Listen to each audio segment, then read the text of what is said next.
We're Jimmy and Johnny Lewis, and we are the two old farts traveling. Sometimes we're traveling, sometimes we're just old farts.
This is where the front mast was for the foresail.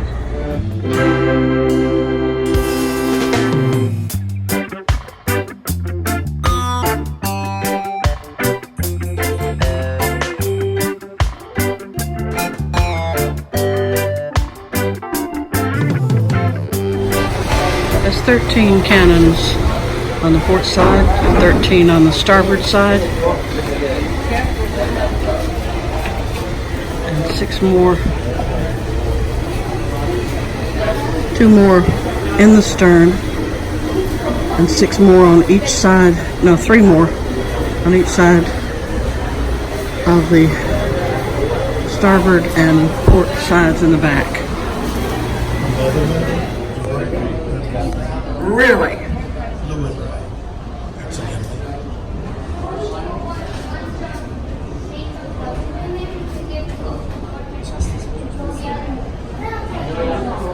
See, there's the captain's bunk. That's all he gets. Because this is a warship and you've got to have cannons back there on the backside. But that's all he gets, is that little bitty.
She asked me what's on this deck below. It's called the orlop deck. Its predominant use is called storage. I'll take some steps back.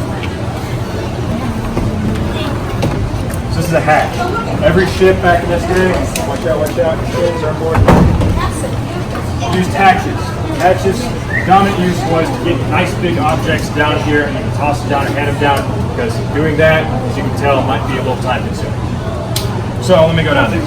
This right here is actually anchor chains storage. I'm going to pull this one up. So this is, for those of you who can't see, you can lean in a little closer. Anchor chain. Right?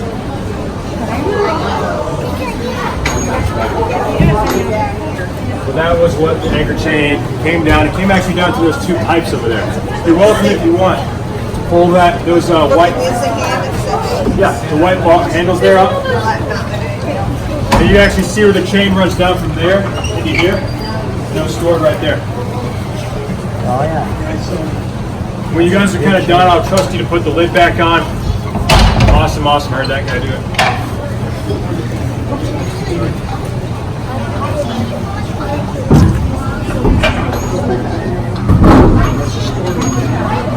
So where do they call this part? Oh, there is stairs to go down there, isn't there? So that's the orlop deck. Nobody goes down there. Well, nobody goes down there today. Okay. Actually, you're kind of right. Back in the day, right, you obviously, being a military ship, it would behoove us to structure it in a way that everyone knows where everyone is at. It's not a big ship. You have 450 to 500 sailors. You're looking for Sir Jimmy amongst 400 500 men. It's going to get very complicated. So this deck down here, was exclusively reserved for people who worked in down there. The purser, carpenter's mates, the boatswain and his mates, and maybe a few officers were the ones permitted down there. Your average tar, what they called sailors back in the day, never went below to this deck unless they were told to for a working party. Simply because there's provisions down there, they want to know where you're at, and you could be sneaking things, stealing them, which happened. A lot more than the Navy likes to admit back in the day. But that's what that deck was for. Let me roll my sleeves up, it's starting to get hot. In case of crews would just won against battle, or if someone messed up and had to be chained, that's where they put them. On the gun deck, maybe under the supervision of a few Marine sentries or sailors on watch. You know, the cannonball up here, as opposed to here, a hell of a lot harder to move side to side like this than it is like this. Right? You said superstitions. What were some of the superstitions that they did? Yeah, so let me go right here. I know on this ship, we actually have some things on the mast. There's coins, a gold coin, a silver coin, and a 1797 penny. That actually was meant to be put there if the ship would sink, we'd go through Hades. You know what Hades is? So it's like that river in Hades that we can pay our way through. Another big one that I know on sailing ships is whistling. Believe it or not, whistling was frowned upon. If we want, can we take our tour that way after the ship? Let's go down there because they're filming down here. There are so many, I sometimes fumble in my head to get through them, right? Did I cover the one about whistling? Yes. Okay, so obviously, No. was that? They didn't do it. They didn't do it. Can anybody take a guess why whistling was a bad idea back in the day? The captain had a whistle. How about whistling up a storm? They thought when they whistled underway in a ship, that was a sailing ship, they would actually whistle up a storm and they could take down the ship. They didn't want that. It was bad news bears for them, right? Another superstition, tattoos were also a thing back then, believe it or not, and they still had meaning, like doves representing certain nautical miles traveled, or an anchor is tattooed to the body to represent a boatswain's mate. Tattoos were a common thing, and they still kind of are as sailors, right? Anybody got their own superstitions they know of? Because last time I was here, somebody did, and it blew me out of the water. No? What's another one? I have so many, but I can't think of any at the moment. Well, I'm thinking, does anybody else have any questions so far about the ship, just so we keep it on track? How many Marines in the sailors? About 50 or so, 50 to 80 Marines on average. The Marines' duty was simple but complicated because they acted as the disciplinarians of the ship. They stood most of the watches, meaning each of these areas here, just kind of maintaining where people are going, making sure they're not going to where they're not supposed to go. During battle, they acted as a primary boarding party assisted by sailors because their numbers weren't that large. And they were also on the fighting top shooting down with their muskets. And even they had grenades back in the day, although very rudimentary, that they could have used. Marines were not liked by sailors, by the way, at all. They often said dogs before soldiers, soldiers for reference to the Marines. And the Marines was not a glamorous field back in the day. It kind of pays into how the Marines are today heavily because they were the least paid.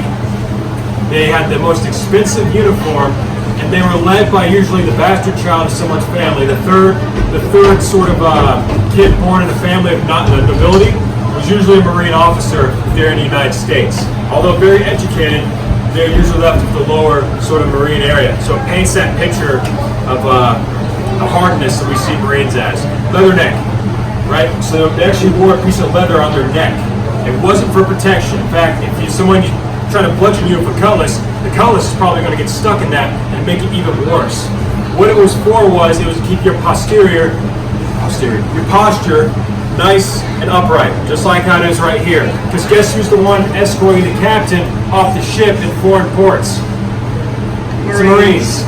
There you go. You want someone who looks nice and disciplined, who has the best, most expensive looking uniform to escort our captain off the ship to do his ambassador work.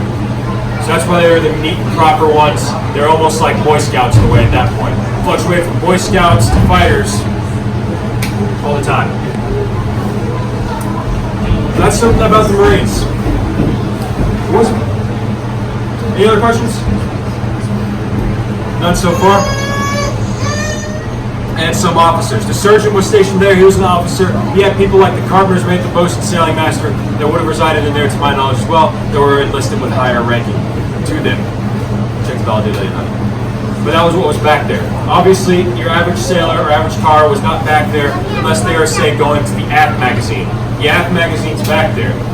that magazine is basically one of two areas on the ship where we held a lot of munitions. Gunpowder, shots, grenades, things of that sort were stored down there with varying types of gunpowder. I can go so far down the rabbit hole right now. Do you guys want to hear more about that? Or do you want to More about that. more about it? Okay. Yeah. Down the rabbit hole we go. Tell me when I've said too much. They get it. 1X, 2X, 3X. Those are the types of gunpowder they could have used. 1X was a very coarse grain that was used for, say, the guns. Didn't burn as easily. That's perfect, because when one gun goes off the top deck and you don't want the other necessarily to fire yet, it'd be nicer to have a more coarse grain that fits the barrel properly, that doesn't go off as easily so you don't have a premature firing. The second 2X, to my knowledge, was more of a special in-between sort of gunpowder that was used for, say, like grenades, things like that. As I said before, they did have grenades back in the day, but they're very rudimentary in their nature, very basic, and they didn't always work. Triple X was a very fine, smooth grain. One's coarse, two is somewhere in between, three is very fine.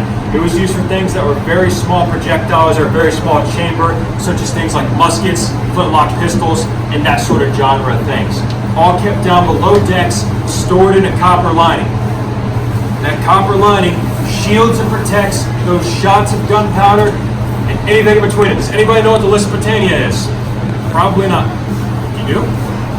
Voice to her. The Lusitania met her unduly demise when her magazine exploded.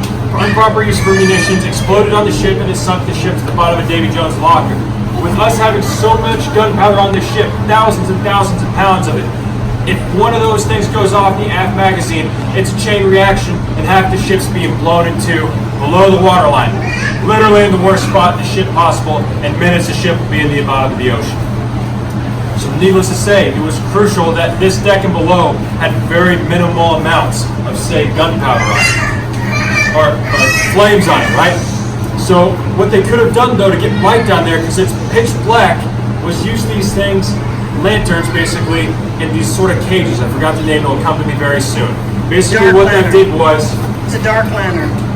it'll open up, we don't have any right here that I can show you immediately, which sucks, but it's like a rectangle, just like that. You lift up the handles, and inside of this copper-lined area of a mirror or a glass inside, that can be a focal point for the light. You'd stick the lantern in there, and it'd be basically like a light just like that below decks, except it was with the lantern. The key was, though, was that if something happened, the ship rocked too much, make sure you guys don't go back there. You can look inside, do not open the doors. Making sure nobody goes there, just paint it. If, say, the lantern breaks or anything of that sort, the flame would be contained.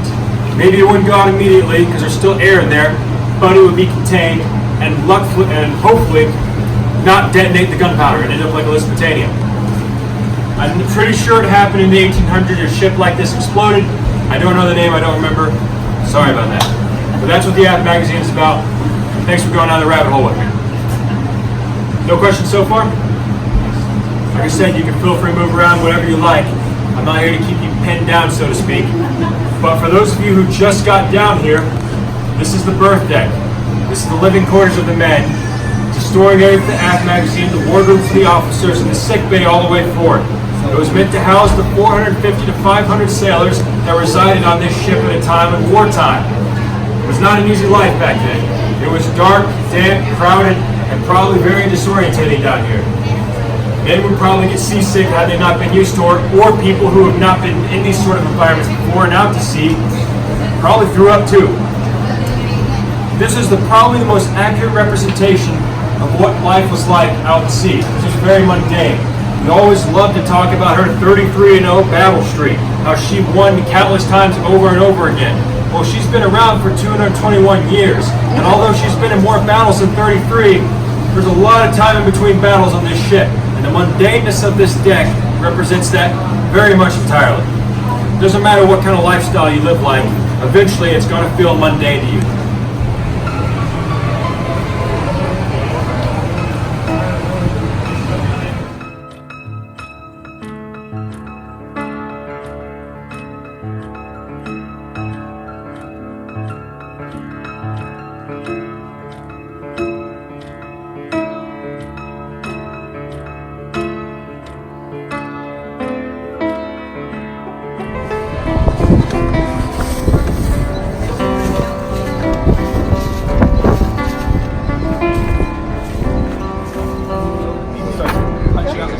ship, flashes, don't hear a frigate because the sound doesn't travel to the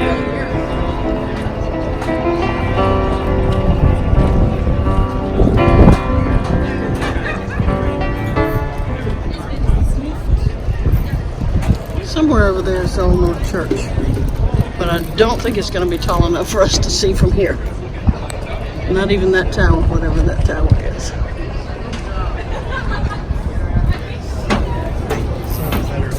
Uh-huh.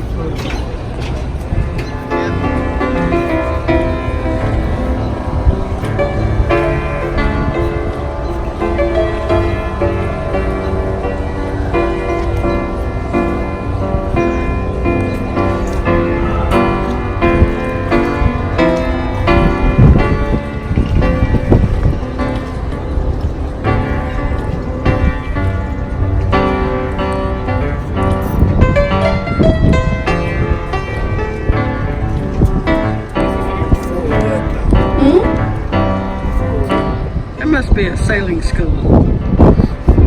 What to do while you're out there.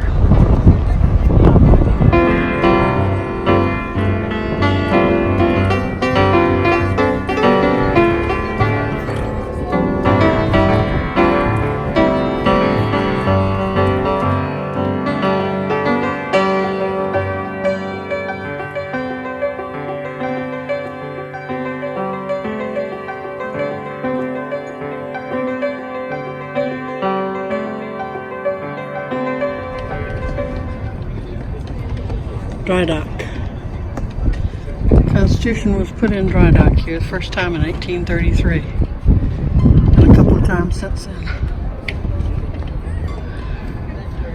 Shipyard galley is where you eat lunch, and that is the USS Cassin Young, C-A-S-S-I-N, named after a man named Cassin Young.